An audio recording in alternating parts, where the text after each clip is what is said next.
Hi everyone, I hope you're all keeping well and thanks for joining me in another video. This video is the first of a new series I plan on starting called New to Marvel.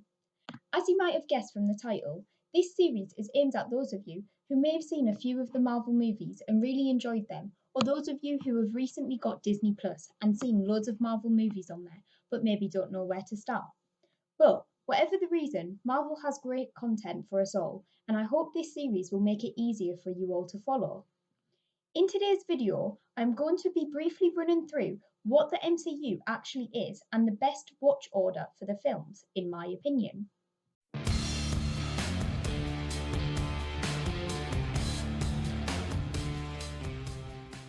So, many of you may have heard the term MCU in the past and wondered, what is that? Well, the MCU stands for the Marvel Cinematic Universe, which began back in May of 2008. The MCU is now the highest grossing film series in the world, which essentially means it has made more money than all other film franchises to this day. One thing you may hear me talking about during my videos is a phase of Marvel.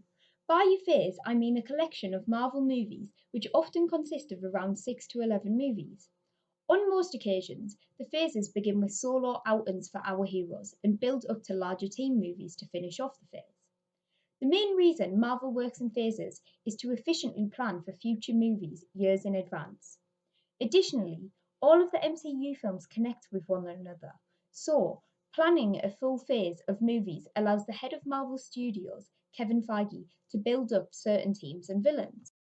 Before I break down the list in which to watch the movies, I want you all to know that this is my opinion and the MCU films can also be watched in chronological order of the events taking place in the movies. However, I am going to recommend watching the films in order of release as this is the order they were meant to be consumed in, and I feel the continuity of all the films is easy to follow in this order. So, we begin with Phase 1 of the MCU, which spanned from 2008 to 2012 and consisted of 6 films. The watching order of the films for Phase 1 is as follows: Iron Man, released in 2008, The Incredible Hulk, released in 2010, Iron Man 2, released in 2010, Thor, released in 2011, Captain America, the First Avenger, released in 2011, and finally, The Avengers, released in 2012, ending Phase 1 of the MCU. From the film list, you probably gather that this phase is the first introduction to our first team of Avengers, featuring Iron Man, Captain America, the Hulk, Black Widow, Thor, and Hawkeye. Moving on to the second phase of Marvel, which also consisted of 6 films, but only spanned from 2013 to 2015 due to more films being released each year. Phase 2 of the MCU is as follows: Iron Man 3, released in 2013, Thor: The Dark World, Captain America: The Winter Soldier, and Guardians of the Galaxy, released in 2014 respectively. Avengers: Age of Ultron, released in 2015, and Ant-Man, also released in 2015, finishing off the Phase 2 of the MCU.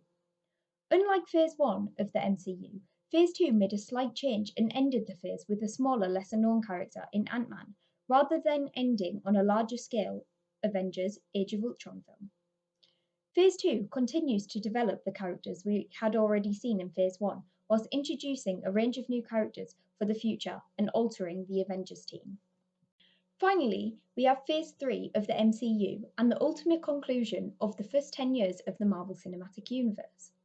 Phase 3 consists of 11 films in total, introducing 4 new Marvel characters in their own solo films and developing already established characters even further. Kicking off Phase 3, we have Captain America: Civil War, released in 2016. Doctor Strange, also released in 2016. Guardians of the Galaxy 2, released in 2017. Spider-Man: Homecoming, also released in 2017. Thor: Ragnarok, released in 2017. Black Panther, kicking us off in 2018. Infinity War, also released in 2018. Ant-Man and the Wasp, late 2018. Captain Marvel, 2019. Avengers: Endgame, also in 2019. And finally, Spider-Man: Far From Home, wrapping up Phase 3 of the MCU. So, that sums up all 23 of the MCU films we already have. But what films can we look forward to in the future? Well, not only do we have great upcoming movies to look forward to, but now the MCU is expanding to Disney Plus and will also include TV series for many of its characters. Let's take a quick dive into it all. And don't worry, I'm going to cover the films and TV shows separately so it's all understandable. To begin Phase 4, we will have Black Widow's prequel, which is also the only film in 2020 due to the coronavirus outbreak, shifting the movie's initial release date from May 2020 to November 2020. Leading us into 2021, we have The Eternals coming in February, followed by Shang-Chi and the Legend of the Ten Rings in May, and then Spider-Man's third outing in November. Then, moving into 2022, we have Thor, Love and Thunder in February, and Doctor Strange Into the Multiverse of Madness set to release in March. Moving on to Phase 5, we have Black Panther 2 in May and Captain Marvel 2 in July. We also have some unscheduled projects for Phase 5, including Guardians of the Galaxy 3, The Fantastic Four, an Ant-Man and the Wasp sequel, The X-Men, and Blade. Now, majority of the Marvel Disney Plus TV series do not yet have releases, with the coronavirus making it even more difficult to gauge when all production for the shows can take place. But we do know what shows are on the slate, so I will cover them here. First, we will be getting the Falcon and Winter Soldier show, followed by WandaVision, Loki, and Hawkeye TV series. We will also be getting the Marvel animated show What If on Disney Plus. Other characters slated for their own Disney Plus shows include She-Hulk, Miss Marvel, and Moon Knight. Outside of Disney Plus, Marvel will also be releasing a Hellstrom television series and multiple animated shows on the streaming service Hulu. Finally, the seventh and final season of Agents of S.H.I.E.L.D. began on May 27th and will run for 13 episodes on ABC. So, that was a lot of information to take in a small amount of time, with a lot of dates and a lot of films covered. But I hope this video has helped in some ways and is something you can come back to in future reference. I really enjoyed making this video and would love to explain more about the MCU and certain aspects of it. So if anybody has any questions, please do ask them below for me to cover in future videos. With all that being said, I'm going to sign off. Please drop this video a like and consider subscribing to my channel for more Marvel content, and I will see you all in the next one.